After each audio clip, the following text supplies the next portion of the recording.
కనుక నేను క్రీస్తును సంపాదించుకున్నాను అంటున్నాడు.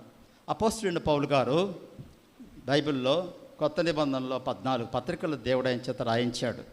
ఆయన చాలా గొప్ప విద్వాంసుడు. గమలియేలు అనేటువంటి గొప్ప విద్వాంసుని పాదాల దగ్గర చదువుకున్నటువంటి రోమియుడు, యూదుడు కూడా.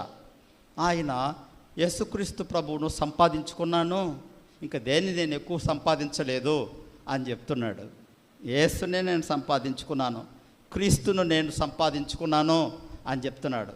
ఆయన ప్రభువును నమ్మిన తర్వాత ప్రార్థనలో కొనసాగాడు, ప్రార్థనా జీవితాన్ని బాగా సంపాదించుకున్నాడు, వాక్య ధ్యానంలో కొనసాగాడు, దేవుని వాక్యాన్ని బాగా వంటబట్టించుకున్నాడు, బాగా సంపాదించుకున్నాడు.